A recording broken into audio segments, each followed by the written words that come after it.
Using these for Brazilian Jiu-Jitsu, they are incredibly useful if you are playing butterfly guard, you are protecting, in a knee shield kind of position, and just to be able to shift and move your hips in particular from the bottom position, such as side control, bottom mounts, all those elements. If you are not using this for Brazilian Jiu-Jitsu purposes, they are really, really good in terms of developing general hip strength and flexibility for day-to-day life. So what you're going to need here is a built-up pad of some kind. This is actually from an exercise bench, kind of where you hook your foot, but you can use a yoga block, you can use some really hard cushions or something similar. You need an exercise ball such as this. It doesn't matter the weight, but you need it to hug, so you can also have some cushions that are rather large or something similar, like a big teddy bear or something like that. And it can be also quite useful to have a broomstick for a bit of support to get into the correct positions. So the first one, we're going to go into what we call a 90-90 degree exercise. So my goal here is to have 90 degrees in my front legs. You see here, it's 90 degrees from here to here. I'm not shifted in this position, I'm not shifted away like so, and I have not tucked my foot in like this. I'm trying to get as close to 90 degrees as I can. And the same goes with my rear leg here. From here, what's incredibly important here is that I curl my toes and I point the inside of my foot up. So I'm not just letting it relax, I'm pointing the inside of my foot up to the ceiling the whole time, not by lifting it, but by using the muscles in my ankle. That's going to push my knee down into the mat, which is going to stretch my hip a lot more. From here, if you want to, you can use the broomstick to hold yourself up in this fashion here. This is the first level of this exercise, and I'm just going to hold this with an upright torso for somewhere between the vicinity of 10 to 60 seconds, depending on how strong you are in this position. Cool? The second level here, I'm going to maintain the position, but I'm going to elevate my foot over onto my block here, and I'm going to do the same. Now I'm angling my foot upwards here, and I'm elevated, which is going to stretch my hip even more. It's going to kind of make me lean this way, which is why you can use the broomstick again to kind of hold yourself up on this side to get a good stretch in your hip. If you want to, you can curl here to lift up even more, but again, you still need to use the muscles in your foot to lift up like so the whole time. Those are the first two levels of this exercise. Now that I'm here, I'm going to switch into more of a classic pigeon kind of pose, where we're going to remove the block first for the first level, and we're going to point our toes up, and then we're going to stretch our rear leg as far back as we can. When I'm here now, I'm nice and tall, and I'm over my front shin the whole time. I'm always curling my toes up like so, gently squeezing my bum on my rear leg, and I'm going to sit in this position here for anywhere between 10 to 60 seconds again, before I swap sides.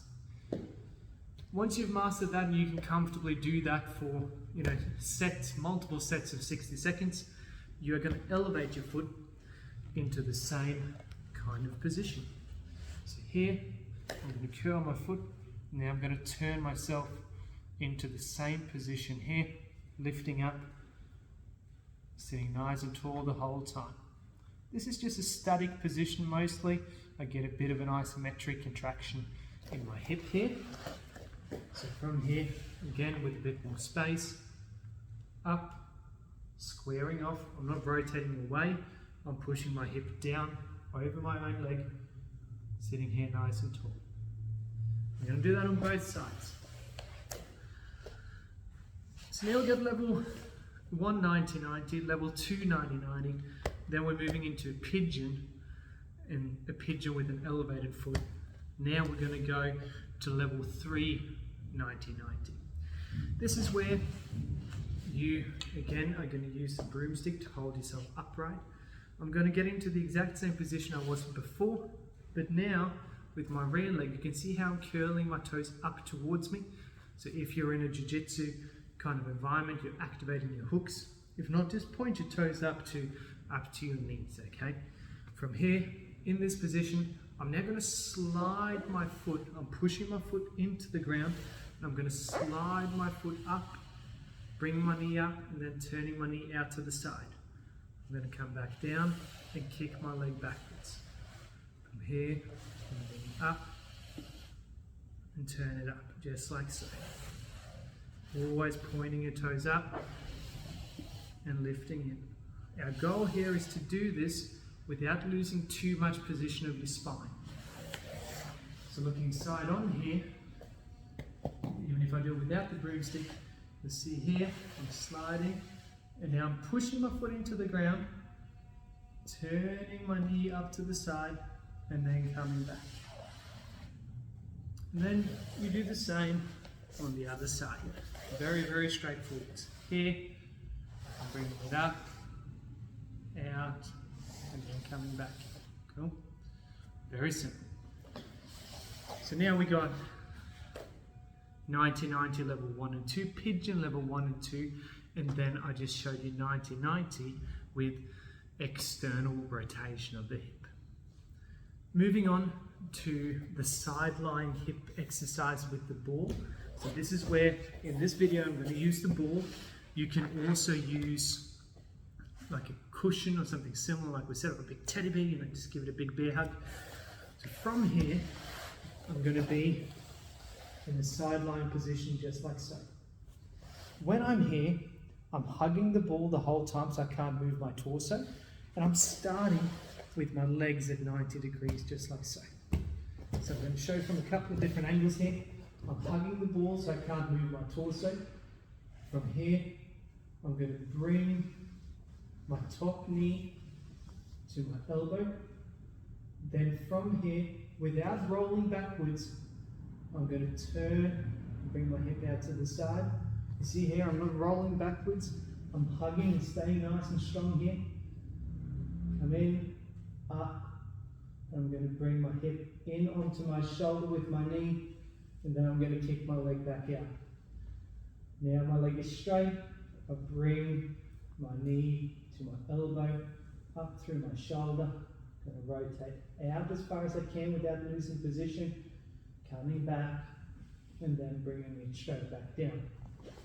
So from a slightly different angle, here I'm hugging nice and strong.